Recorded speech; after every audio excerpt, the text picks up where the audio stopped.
The PS4 has been around for a decade, which is ancient in gaming years.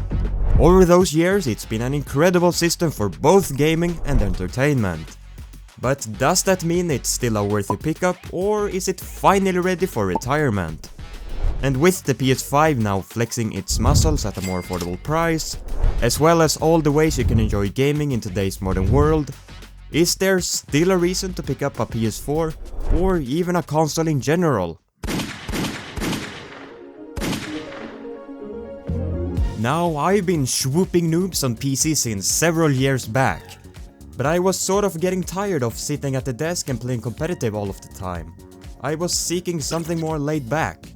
This is where the PS4 comes in, even though I already had the Xbox One S. The thing is, the PS4's game catalog offers top-class exclusive games, which, let's be honest, is kinda lacking on the Xbox side. The PS4 had everything I wanted a gaming console to offer. Great games, solid performance, and something that is completely different from the PC experience. Sometimes you may want to bounce from your couch in the living room. At those times, the PS4 is super easy to chuck along with you. And with so many ways to play games these days, I still frequently turn to my PS4. Mainly to play exclusives I missed, and since the experience in most cases is actually still quite good. Even if several PlayStation exclusives are now available on PC, I still prefer playing the ones I can on the PS4 directly on the console, since the combination of a controller, TV, and a great game to kill some time is very enjoyable on the PS4.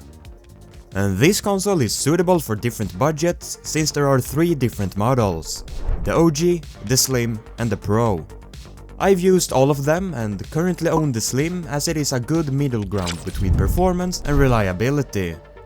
Now, I don't really care about going in depth of all the technical specs of each model, since that would drag the video out for too long, and you know, it's all about the experience. But I'll throw them up on screen. So with the OG and Slim, you will most certainly get the same exact experience, since the specs are identical. Basically the only change is the design, with the Slim obviously being slimmer as well as more power efficient. And I really enjoy the classic and minimalist design, which, you know, still holds up well. Now the Pro takes the PS4 to the next level, with increased graphical power and with another slice of cheese. Some games look so good that you may or may not actually misjudge them for a PS5. But unfortunately, the whole PS4 lineup is being held back by its use of hard drives, which is especially unfortunate for the PS4 Pro, since it's quite a beefy fella. But this takes us right into the pros, and spoiler, there's quite a few. Starting off with the price. I mean, it speaks for itself when the PS4 have several years on its neck. Looking at today's market, you can find any PS4 for quite a nice price. And I bet you that the prices will be even crazier when shopping on a garage sale. The Pro will be a couple bucks more than the OG and the Slim, obviously. But if you're on the hunt for a non-Pro model, then definitely be on the lookout for the Slim, since it's usually being offered for the same price as the OG. So, as of right now, I'd say the ideal price for the Slim is between 50 to 100 bucks, and the Pro for around 130 to 200 bucks. And what you get for that price is a console that can play many games, including great PlayStation exclusives, which happened to be the reason I picked up the PS4. Although the PS5 came out roughly 5 years ago. Holy shit, it's been 5 years. But therefore, this is the year where I believe where we won't see as many new games on the PS4. Since, well, it's old and devs probably want to spend more time optimizing towards the PS5, since that's where the money lies. Nevertheless, while gaming on my PC and Xbox, I felt that I missed out on rich story games, besides Tomb Raider and Red Dead. So grabbing a PS4 was the perfect move, letting me catch up on years of exclusives without breaking the bank. And the best part? All of these games only set me back $5 each, which is a heckin' good value. I'm talking $5 each for absolute bangers like God of War, The Last of Us, and Ratchet & Clank. Basically the cost of a cup of coffee for dozens of hours of top tier gaming, And an underrated feature in my opinion is to make your regular TV a smart TV with the PS4, as it's excellent for a wide range of entertainment applications. The UI is damn good even compared to several smart TVs, and having every piece of entertainment and games at the same place is just amazing. And even though it's a PS4, not 5, you'll still have access to all the popular apps you might want. But everything isn't sunshine and roses, as you can imagine. So there are a couple of drawbacks, starting off with the hard drive. Pretty self-explanatory stuff, but things aren't super fast and snappy with the hard drive installed. So either you can just deal with it, like I do, or you can install an SSD to make things faster, which is even faster if you're on a PS4 Pro, since it has a SATA connector with double the speed. So you can bump up the speed regardless of which PS4 you have, but remember that you still shouldn't expect PS5 speeds. Then we have potentially the biggest drawback. The graphics are looking kinda crusty. But at least you've got a massive backlog of games that actually run on the PS4. And maybe not every single recent game, but there's definitely quite a few of them. That said, how a game looks on the PS4 really depends on the title. God of War and GT Sports still holds up surprisingly well, even on a non-pro model. It genuinely shocked me that such old console hardware can pump out these level of details. But then, Shadow of the Tomb Raider?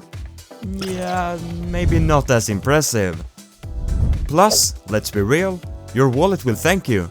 New games cost a fortune. But on a PS4 you're feasting for cheap classics instead of paying a stupid amount of money for the latest hype train.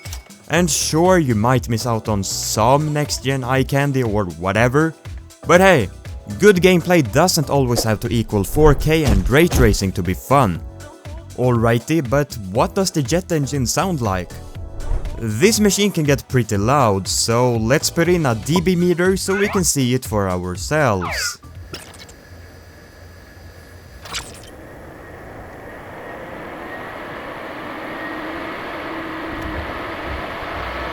Yeah, okay.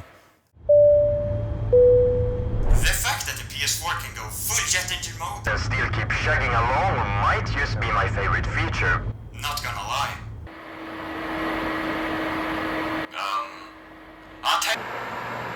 Welcome to Sony Airlines.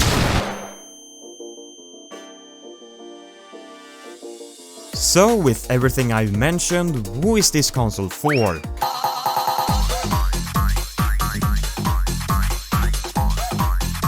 The first thing that come up to mind is the affordability for a big library of great exclusive games that regularly can be seen at cheap prices.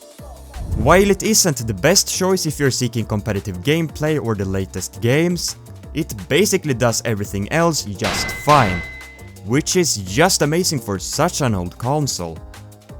I really believe the PS4 is also for someone that value gaming on the couch, even if you got a maxed out PC setup. At the same time, it's even a solid all-around entry-level console for those who simply wanna try the console gaming experience. While the PS4 isn't going to come close with the performance of a PS5 or a gaming PC, at least a slim or OG model. But it's still a perfect machine for those who wanna kick back on the couch while your wallet, let's say, won't overheat. Then there's the gamer fanatic who really enjoys gaming on several different systems, like myself, and simply wants to enjoy the PS4 with everything it still has to offer. So if we summarize the video in one sentence, the ability to sound like a jet engine, heat up like a toaster, and still deliver bangers, now that's impressive. But fellas, let me know in the comments below of your thoughts or roast me for still enjoying the PS4. Now the PS4 is soon going to be classified as a retro console, but what already is a retro console is the PS3, which is still amazing, and I made a video about it on the middle of the screen if you wanna check that out. Thank you for sticking till the end, and I'll see you fellas in that video. Peace.